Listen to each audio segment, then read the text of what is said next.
स्वाध्यायः परमः। Doctor Baba Saheb Ambedkar open university.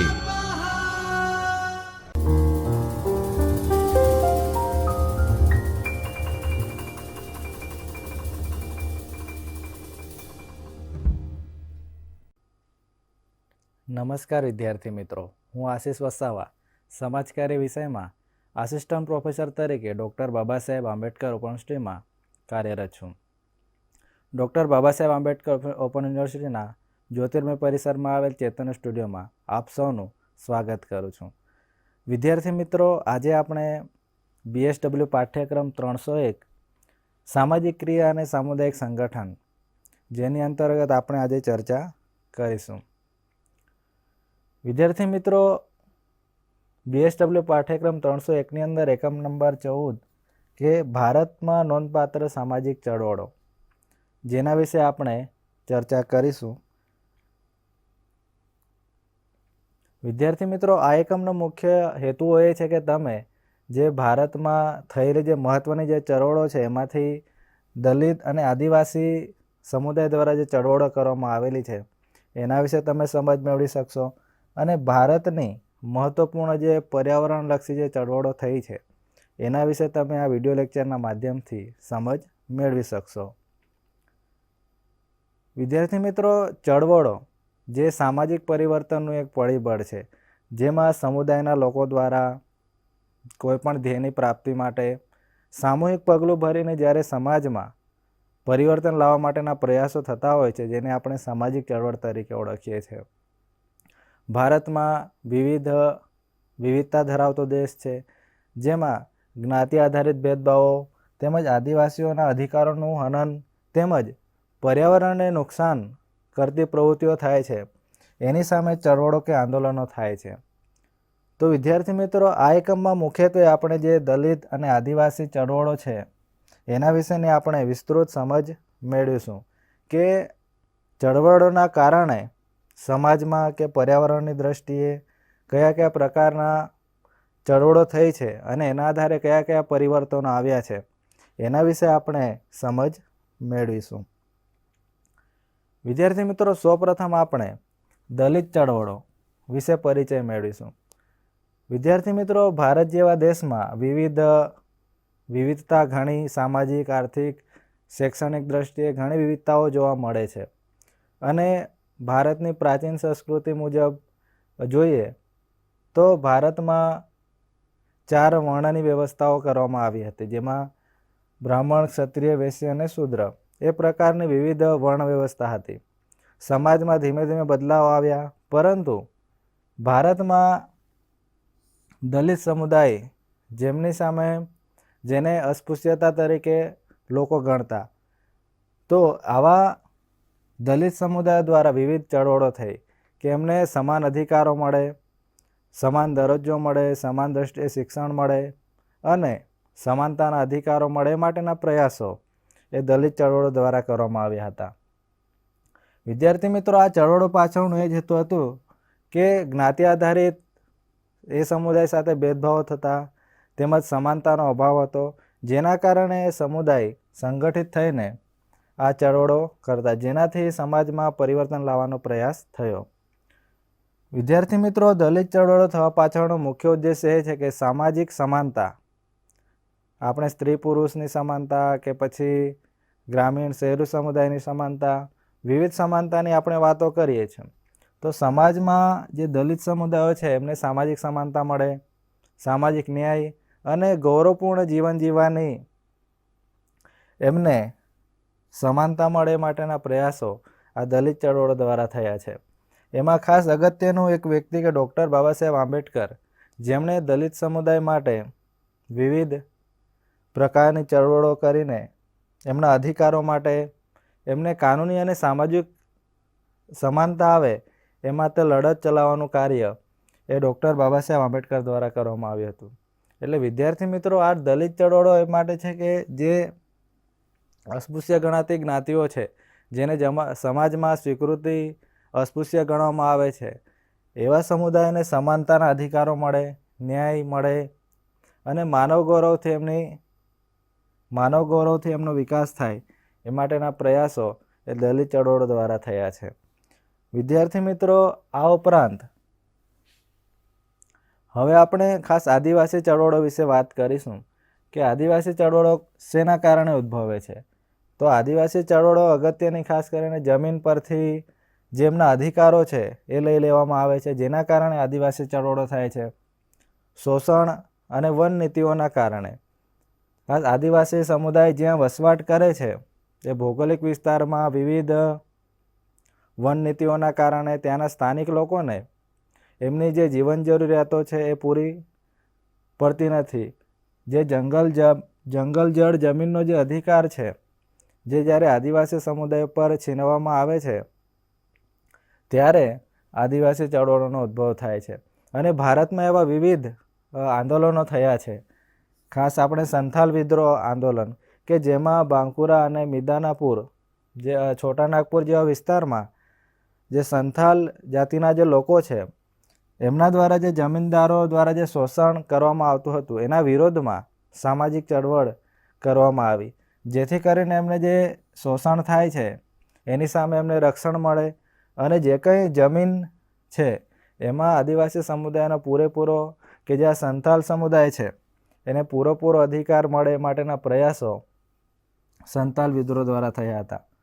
વિદ્યાર્થી મિત્રો, આ ઉપરાંત ચુવારા બળવો જે 1768 થી 1799ની વચ્ચે આ ચળવળ મહત્વની જોવા મળી કે જેમાં બ્રિટિશ ઈસ્ટ ઇન્ડિયા કંપની દ્વારા એ સમયમાં જમીનદારો દ્વારા જે લાદવામાં આવતો ભારે કરવેરો છે કે જે કંઈ આદિવાસી સમુદાયના જે કંઈ લોકો છે એ સંથાલ હોય કે પછી વિવિધ જાતિ છે આદિવાસી સમુદાયમાં, જ્યારે કોઈ પણ ઉત્પાદન કરે છે તો ઉત્પાદનની પાછળ જમીનદારો દ્વારા કરવેરો લાદવામાં આવતો, જે આદિવાસી સમુદાયના લોકો એને ભરપાઈ કરી શકતા નથી.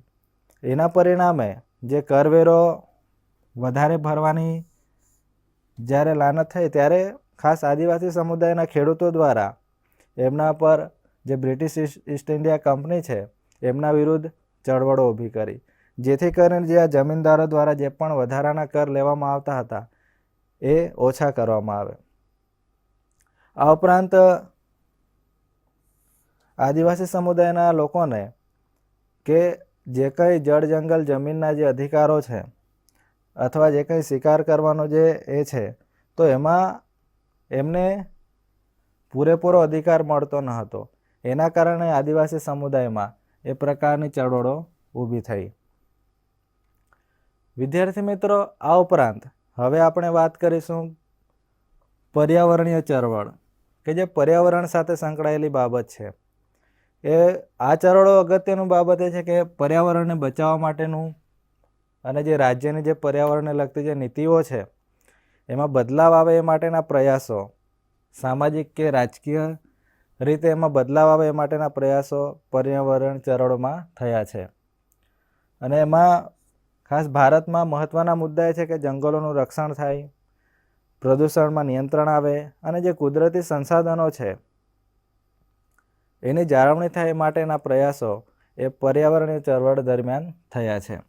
એમાં વિદ્યાર્થી મિત્રો ખાસ જે પર્યાવરણલક્ષી આંદોલનો થયા એમાં મહત્ત્વનું છે કે ચીપકો આંદોલન. ચીપકો આંદોલનનો હિન્દી શબ્દ એ થાય છે વિદ્યાર્થી મિત્રો કે વળગી રહેવું. કાપણી થતી ત્યારે ગ્રામજનો દ્વારા વૃક્ષોને ભાત બીડીને વૃક્ષ ન કાપવા માટેનું ચળવળ કરવામાં આવ્યું હતું. એમાં ખાસ અગત્યના નેતાઓ હતા કે સુંદરલાલ બહુગુણા, જેના માર્ગદર્શન હેઠળ આ પર્યાવરણીય ચળવળ કે ચીપકો આંદોલન થયું હતું, જેથી કરીને વૃક્ષોને કાપતા આપણે અટકાવી શકાય એ માટેનું આંદોલન છે. અને આ આંદોલનમાં ચીપકો આંદોલનમાં ખાસ મહિલાઓએ અને ગ્રામજનોએ મહત્ત્વની ભૂમિકા ભજવી હતી, જેથી કરીને પર્યાવરણ ક્ષેત્રે જે કુદરતી સંસાધનો છે એની જાળવણી થઈ શકે એ માટે. બીજું એક આંદોલન છે વિદ્યાર્થી મિત્રો નર્મદા બચાવો આંદોલન. એના વિશે આપણે સૌ પરિચિત છે કે જે નર્મદા નદી પર જે બંધનું નિર્માણ કરવામાં આવ્યું છે એ બંધના કારણે પર્યાવરણને નુકસાન અને લોકોના વિસ્થાપનની અટકાવવા માટેના પ્રયાસો એ નર્મદા બચાવો આંદોલનમાં થયા છે.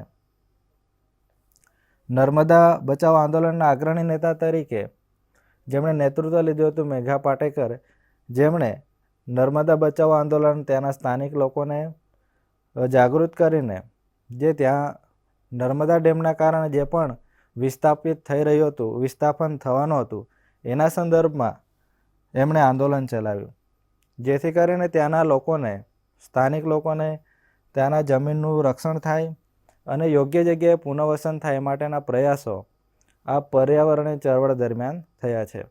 તો વિદ્યાર્થી મિત્રો, પર્યાવરણ ક્ષેત્રે આ અગત્યના મહત્ત્વના બે આંદોલનો છે, ચીપકો આંદોલન અને નર્મદા બચાવ આંદોલન, જે પર્યાવરણ સાથે સંકળાયેલી બાબતો છે કે નીતિઓ છે એની સામે હકારાત્મક વિરોધ કરીને સંગઠિત પગલું, સમુદાયનું સંગઠિત પગલું ભરીને પર્યાવરણને બચાવવા માટેના પ્રયાસો કે પર્યાવરણને બચાવવા માટેના પ્રયાસો આ સમુદાય દ્વારા કરવામાં આવ્યા હતા.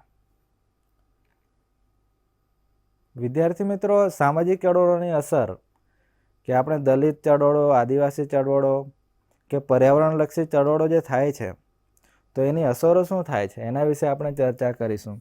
તો પહેલું છે કે જાગૃતિ. આંદોલન કે ચળવળ થવા પાછળ લોકોમાં તેમના અધિકારો પ્રત્યે જે સભાનતા વધે છે કે પોતાને થતા અન્યાયો કે પર્યાવરણ સાથે જે કુદરતી સંસાધનો છે એનું રક્ષણ કઈ રીતે કરી શકાય એ માટે લોકો પોતે સભાન બને છે અને સામાજિક, રાજકીય રીતે નેતૃત્વ લઈને સમાજમાં પરિવર્તન લાવવા માટેના પ્રયાસો કરે છે, એટલે કે લોકો જાગૃત બને છે. બીજું એ છે કે નીતિ પરિવર્તન.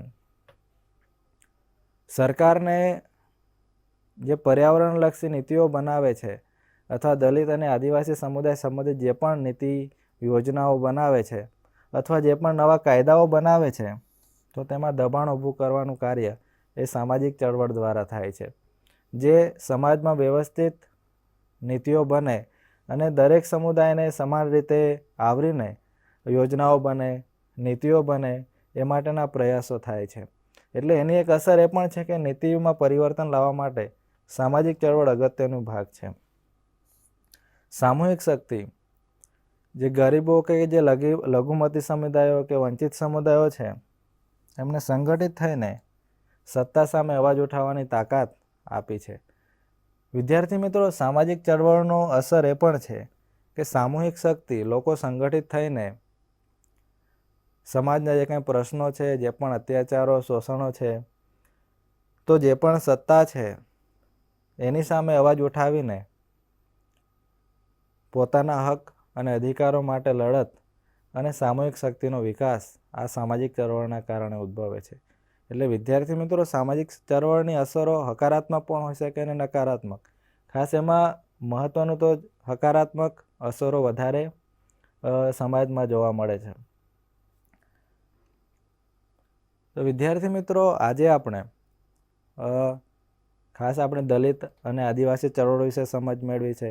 આ ચળવળો ખાસ સામાજિક સમાનતા, શોષણ અને અન્યાય સામે વિરોધનો અવાજ ઉઠાવવા માટે તેમજ માનવ અધિકારો માટે અને વ્યક્તિને ગૌરવ મળે માટેના પ્રયાસો દલિત અને આદિવાસી સમુદાયના ચળવળોમાં થયા છે. અને આ ઉપરાંત પર્યાવરણલક્ષી ચળવળો છે, જે પર્યાવરણને બચાવવા માટે, નીતિઓમાં સુધાર લાવવા માટે જે પણ બંધોનું નિર્માણ થાય છે, વિવિધ વિકાસલક્ષી જે કંઈ યોજનાઓ આવે છે, જેના કારણે જે કંઈ પર્યાવરણને જે નુકસાનો થાય છે એને અટકાવવા માટેના પ્રયાસો એ પર્યાવરણલક્ષી ચળવળોમાં એનો સમાવેશ થાય છે. તો વિદ્યાર્થી મિત્રો, આ એકમના સ્વાધ્યાયના પ્રશ્નો છે એનો પણ તમે અભ્યાસ કરી શકો છો. અને વિદ્યાર્થી મિત્રો, સામાજિક ચળવળોને વધુ વિસ્તૃત સમજવા માટે જે આ પાઠ્યપુસ્તકો છે અને આ પુસ્તકો છે એનો પણ તમે વિસ્તૃત અભ્યાસ કરીને સામાજિક ચળવળ વિશે સમજ મેળવી શકો છો. તો વિદ્યાર્થી મિત્રો, અહીં આપણું આ વ્યાખ્યાન પૂરું કરીએ છીએ અને ફરી નવા વ્યાખ્યાન સાથે ફરી મળીશું. નમસ્કાર. સ્વાધ્યાયઃ પરમઃ